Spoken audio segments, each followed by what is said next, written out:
우리 시대 요즘 화두는 이제 고성장 시대를 지나 저성장 시대로 진입하면서 청년 실업, 특별히 저출산 문제를 어떻게 해결할 것이냐. 아마도 이 문제가 모이는 곳곳마다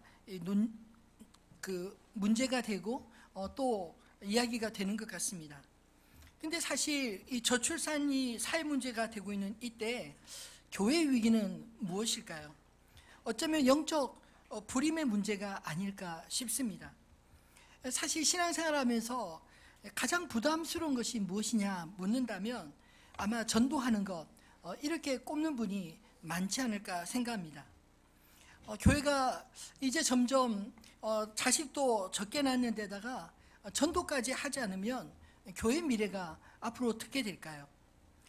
저는 영적, 육적 이 저출산의 문제가 우리의 의지의 문제인가 능력의 문제인가 이 문제를 곰곰이 한번 생각해 보았습니다. 그리고 오늘 말씀을 묵상하면서 이 전도자 빌립의 삶을 통해 우리의 의지와 능력을 넘어 전도할 수 있는 그런 저와 여러분이 될 수 있기를 소망합니다. 사실 오늘 본문의 말씀을 빌립의 입장에서 보면 이해할 수 없는 하나님의 명령처럼 느껴집니다. 왜냐하면 빌립이 사마리아 성에서 복음을 전할 때 많은 사람들이 예수를 믿고 이제 교회가 갓 세워지게 되지 않았습니까? 그런데 한참 사마리아 성에서 복음 전하고 한참 재밌을 즈음에 하나님께서 이 빌립 집사를 다시 부르십니다. 26절 말씀에 보면 주의 사자가 빌립에게 말하여 이르되 일어나서 남쪽으로 향하여 예루살렘에서 가사로 내려가는 길까지 가라 하니 그 길은 광야라. 이 사마리아 성에 새롭게 세워진 교회를 누구에게 맡기고 이 광야로 가라 하십니까? 사실 그건 역시 이 빌립 입장에서는 답답한 일이 아닐까요?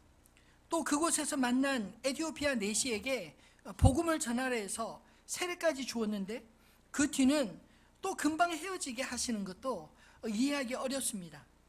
왜냐하면 둘이 물에서 올라올 새 주의 영이 빌립을 이끌어 간지라. 내시는 기쁘게 길을 가므로 그를 다시 보지 못하니라. 순간의 만남이고 그리고 곧바로 헤어져서 다시 보지 못했다라는 것입니다.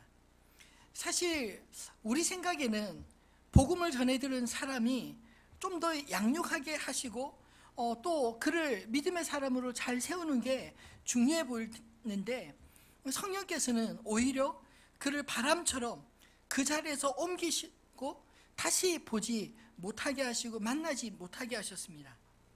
이 짧은 만남과 헤어짐을 묵상할 때 빌립 집사 입장에서도 내시의 입장에서도 부족하고 아쉬워할 만한 그런 만남 아닐까요?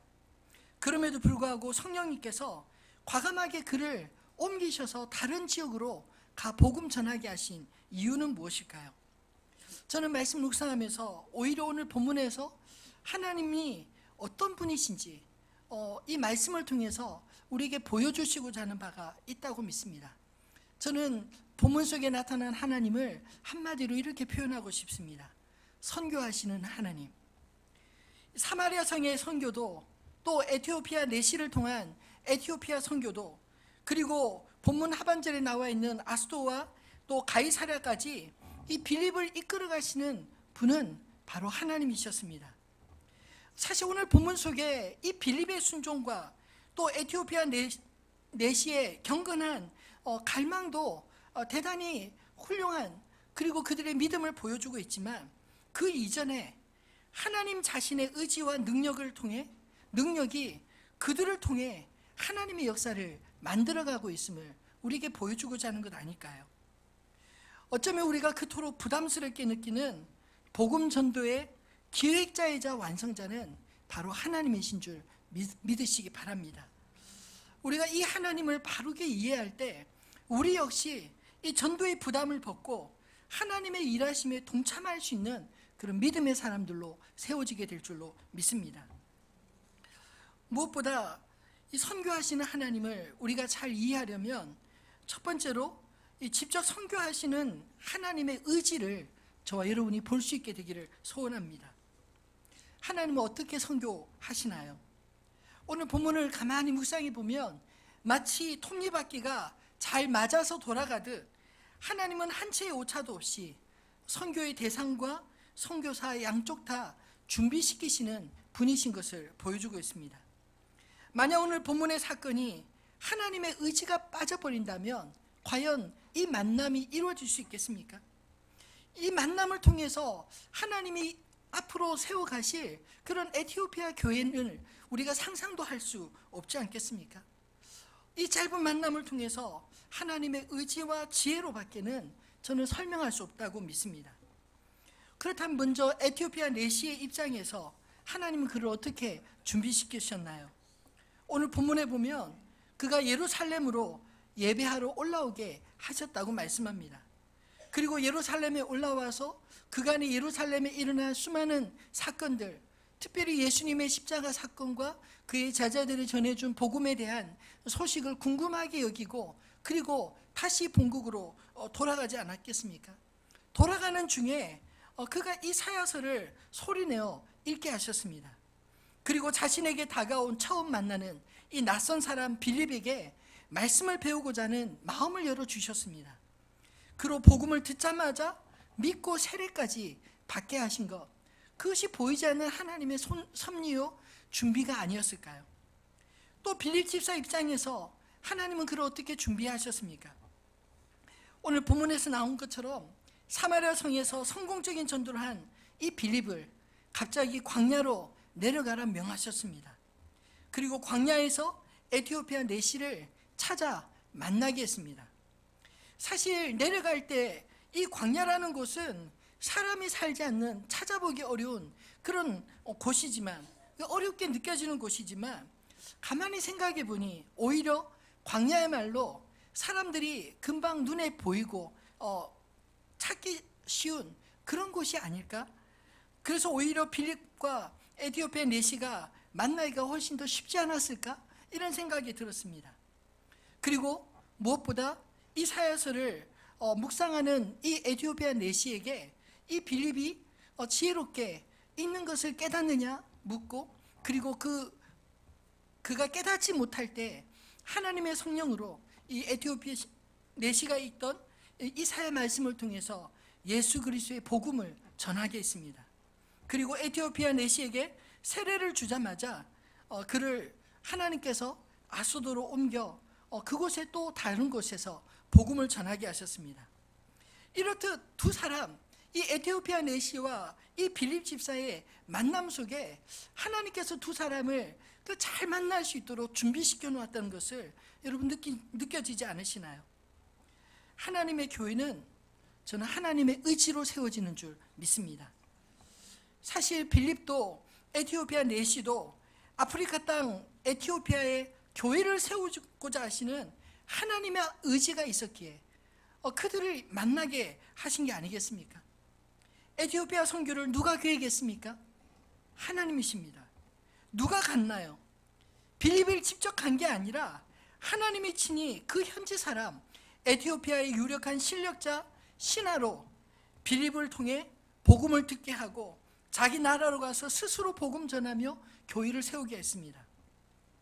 그야말로 에티오피아 내시 입장에서는 하나님께서 친히 준비하신 자를 통해 복음을 듣고 그와 헤어졌어도 그 복음에 취해 복음을 듣고 복음이 전해져서 에티오피아 교회가 아프리카에 처음 세워지게 하신 게 아닐까요? 우리가 하나님을 알아가면 알아갈수록 놀라게 되는 것은 나의 나됨은 전적인 하나님의 은혜라는 것을 깨닫게 되기 때문입니다. 지난주 사역반 교재 내용이 제자의 자격, 두 번째로 증인에 대한 내용이었습니다. 사실 이 공부를 하면서 한 집사님에게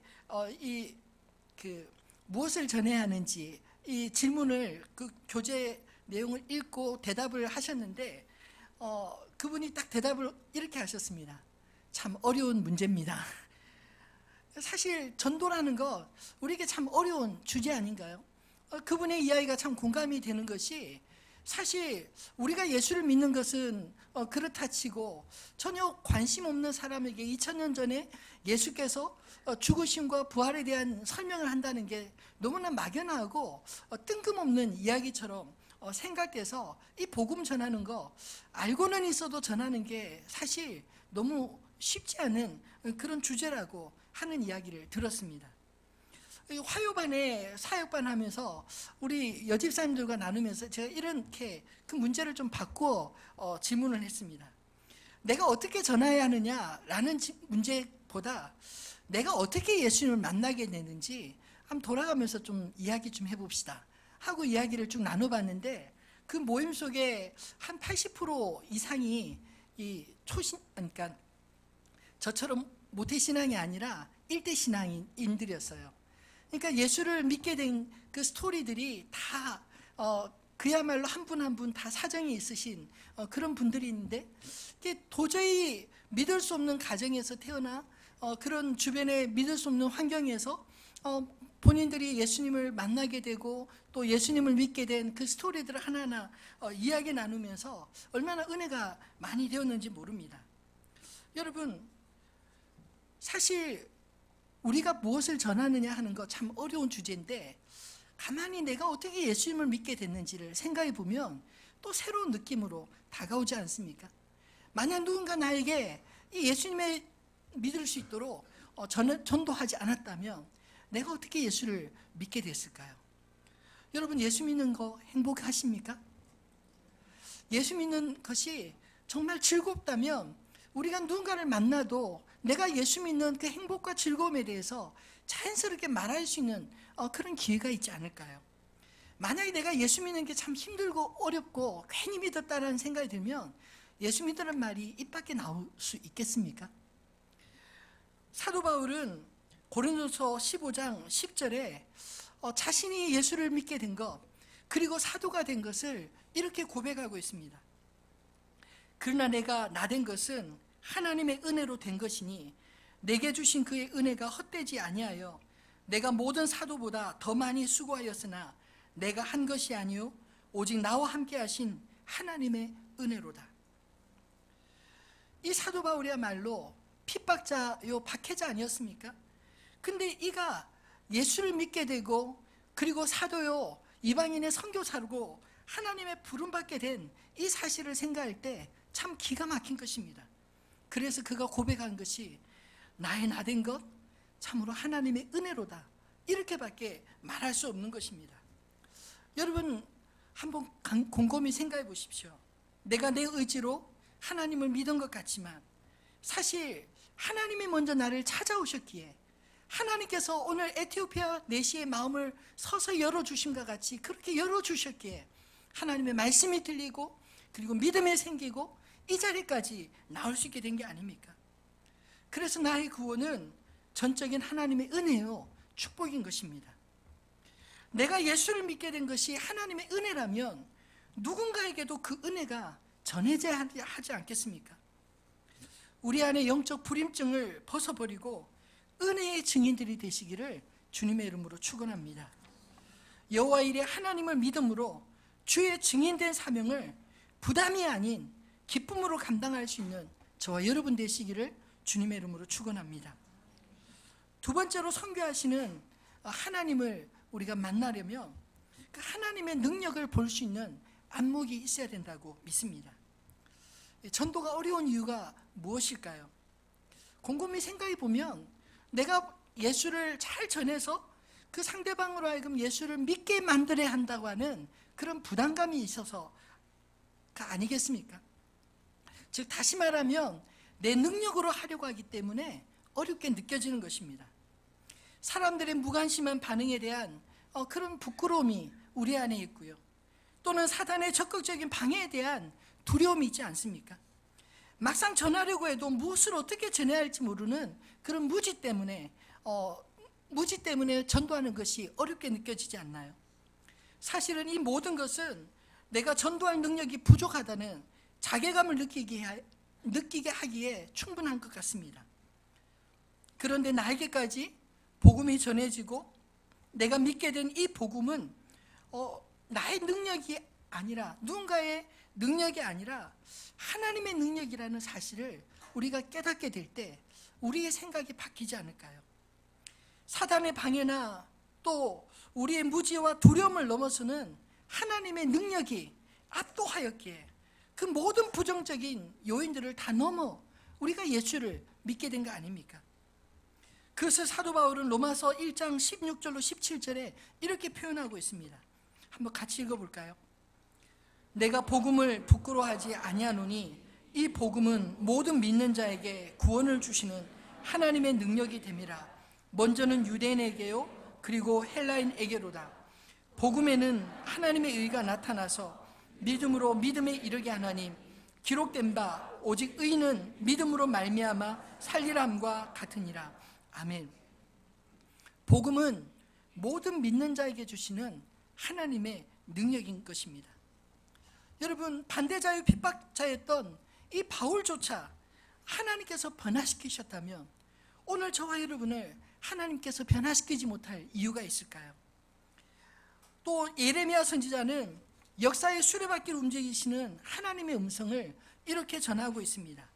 예레미야 33장 2절로 3절 말씀입니다. 이를 행하시는 여호와, 그것을 만들며 성취하시는 여호와, 그의 이름을 여호와라 하는 이가 이와 같이 이르시도다.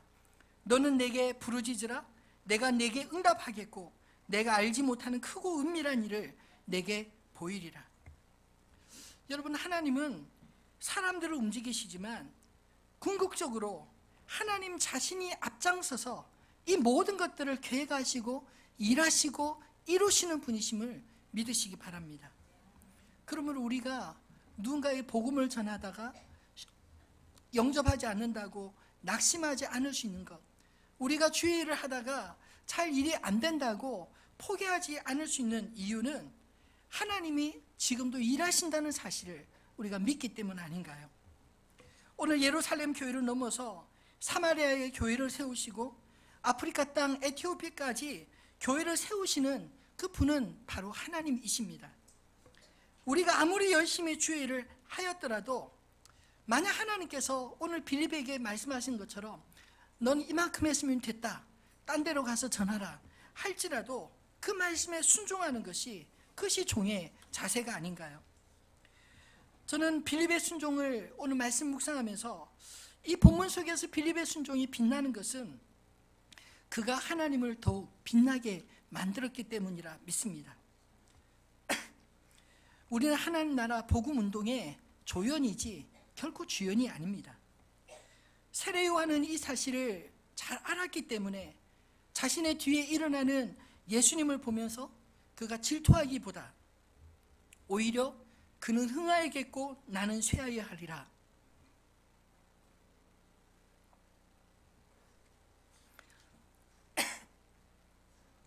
자신을 높이지 않고 겸손히 하나님께서 행하시는 일에 대해 인정하며 하나님을 높이는 그런 믿음을 보여주지 않습니까? 여러분, 저와 여러분 안에 이런 믿음이 있게 되기를 소원합니다. 여러분, 십자가는 하나님의 능력입니다.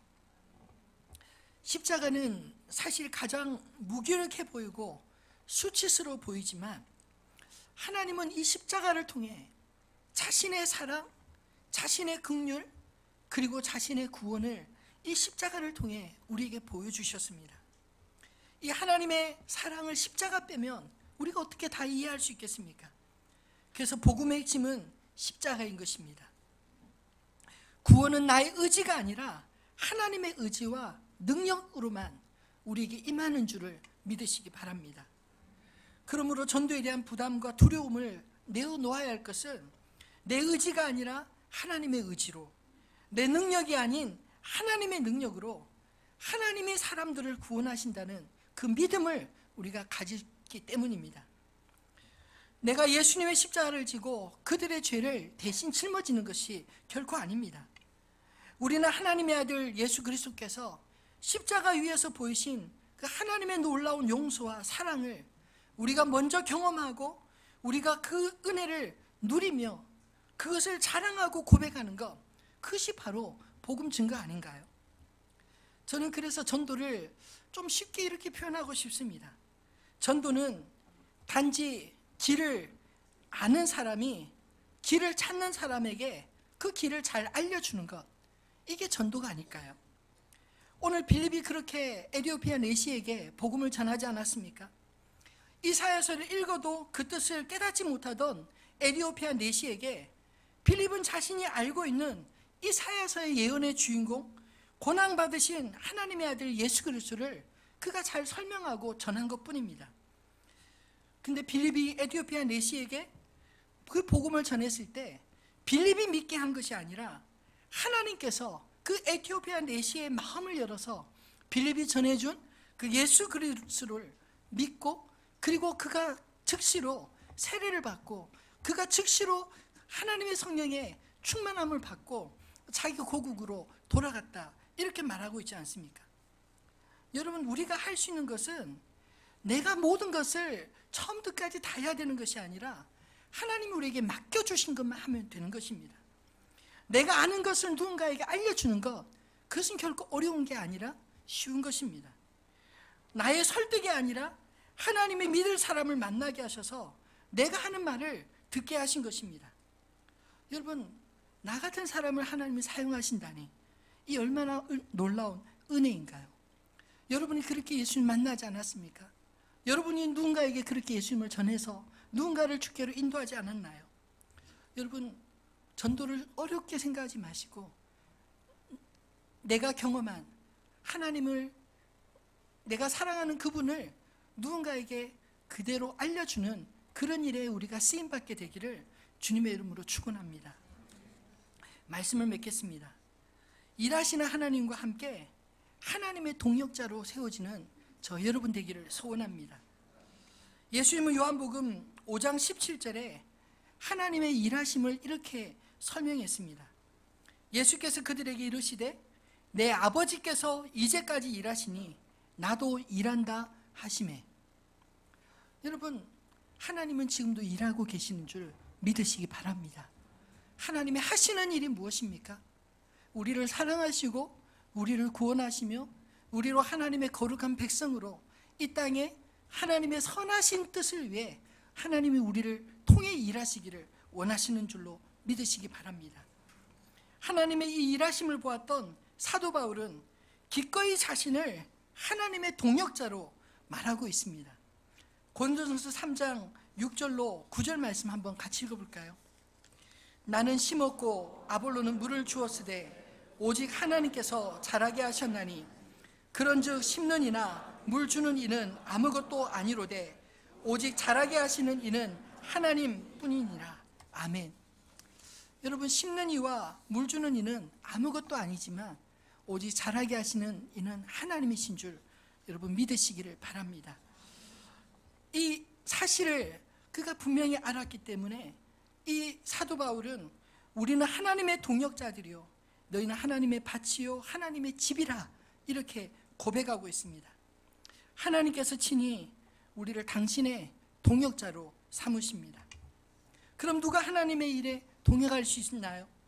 오늘 빌립 집사와 같이 성령의 음성을 잘 듣고 순종하는 사람, 자신을 만날 사람을 내가 선택하기보다 이방인이라 차별하지 않고 누구에게든지 열려져 있는 마음이 열린 사람 아닐까요? 그는 자신의 계획과 의지와 능력으로 움직이지 않고 하나님의 의지에 자신을 맡길 줄 알고 하나님의 능력을 믿었던 사람이었습니다.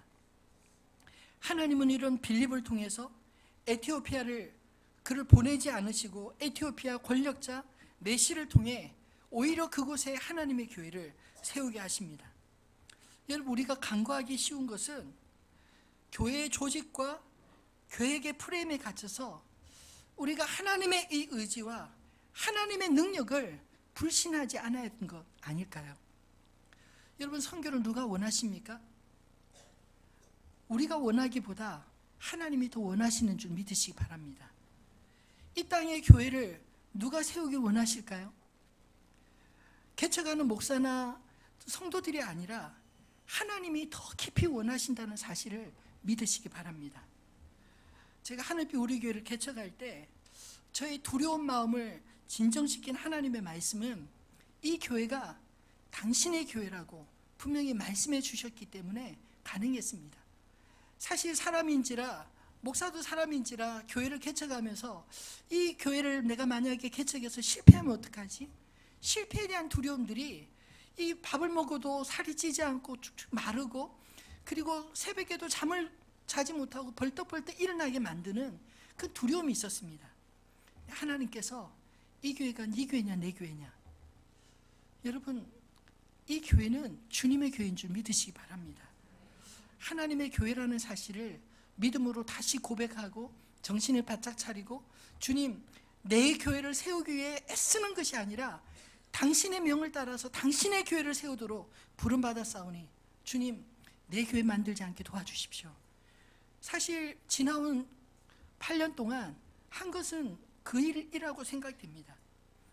하늘빛 우리교회를 담임하면서 제 마음에 참 감사하고 기쁜 것은, 제가 잘 몰라도 교회 안에서 수많은 하나님의 일들이 이루어지는 것들이 놀랍고 신기할 따름입니다. 여러분, 사실 담임 목사 입장에서 제가 모르는 일이 여기저기서 일어나면 불안하지 않을까요? 근데 저는 불안하지 않고 기쁩니다.